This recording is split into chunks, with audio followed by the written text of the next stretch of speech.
Сәлем достар, менің каналыма қош келдіңіздер.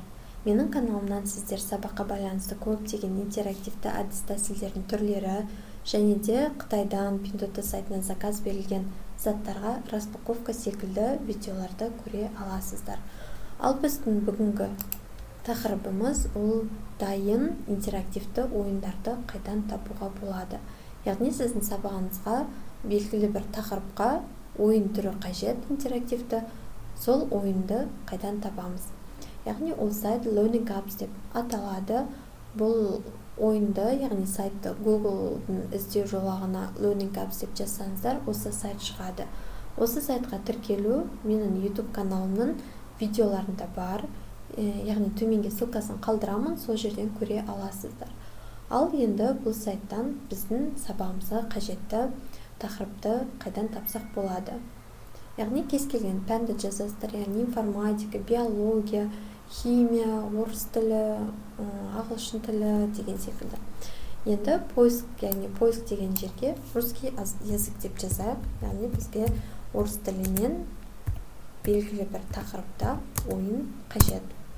Іздеу жолағына русский язык деп жазамыз.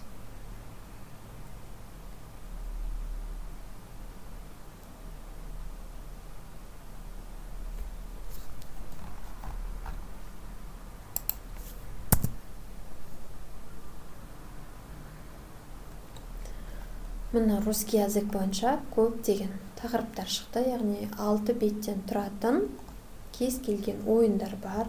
Бұл жерде біркелкі ойындар емес, неше түрлі ойындар түрлері бар. Кроссворд, сәйкестендіру, тест ойыны, сұрақ-жауап, яғни көптеген түрлері бар. Іздеу жолағына, яғни жазсаңыздар да болады, немесе все упражнения деп басып, бұл жерде яғни дайын түрлері бар. Категориялар бөлінген: английский язык, астрономия, биология, география, яғни инженерное дело, информатика, искусство, история, латынь, математика, музыка, политика, психология, религия, русский язык, физика, философия, химия, экономика, яғни көптеген категориялар бар.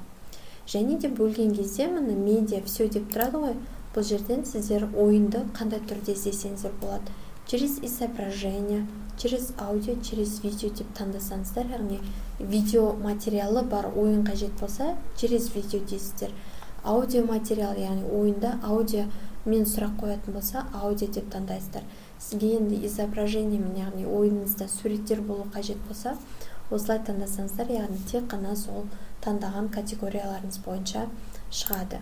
Мұны төменге қарай түссеңіздер, көптеген ойын түрлері бар, тақырыптар. Енді осының ішінен біз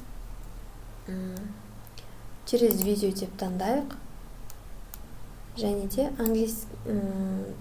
через видео деп таңдадық. Енді төменге қарай қарасаңыздар, шығып жатыр. Енді бұның ішінен английский язык дегенді көрейік. Яғни мені бөлінген тақырыптар бар. 1-ден 9 класс, 10-11 классқа дейін сабақтар, adjective, animals, grammar, modal verbs, яғни тақырыбымызға байланысты. Және де біз таңдадық қой видео материалмен деп. Міне видеолар шықты. Бұның ішінде present simple, например, көптеген тақырыптар бар.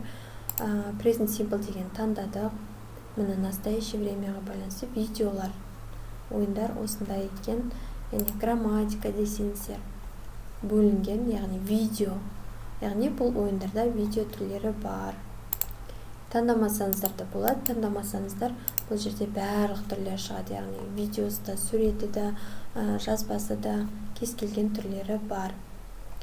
Английский язык емес, басқа категория іздейтін болсаңыздар, мысалы русский язык деп іздейтін болсаңыздар, міне орыс тіліне байланысты сұрақтар бар. Келесі беттерге ауыса бересіздер. Міне орыс тілден қандай тақырыптар бар. Синтаксис, фонетика, часть речи, орфография, литература, наречие, гласные звуки, глаголы, яғни кез келген тақырыпта осы жерде дайын материалды таба аласыздар.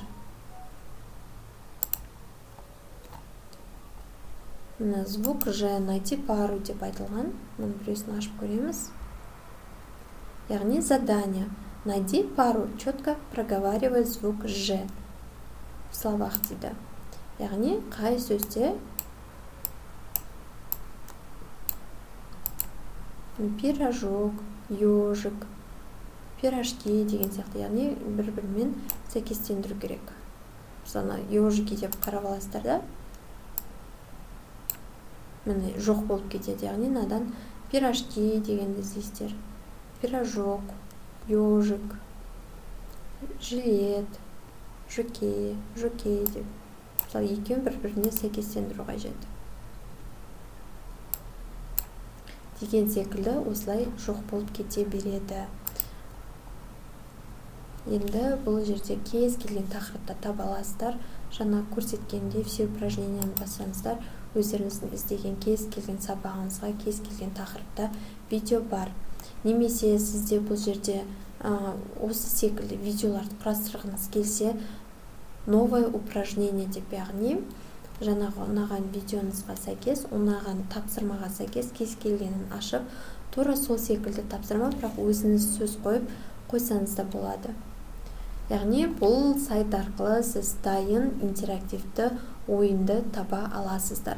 Ал егер сіз өзіңіз новое упражнение сол секілді жасағыңыз келсе, ол видео менің YouTube каналымда, яғни бұл сайтқа қалай регистрация жасау қажет, және де дайын ойынға сәйкес ойын құрастыру немесе новое упражнение қалай жасау қажет екендігі менің YouTube каналымнан қосымша көре аласыздар. Ол видеолардың мен ссылкасын төменге қалдырып кетемін. Ал бұл видеода сіздер яғни дайын ойын түрін қалай табу қажет екендігін үйрендіңіздер. Менің каналыма тіркеліп, лайк басып және де комментарий жазуды ұмытпаңыздар.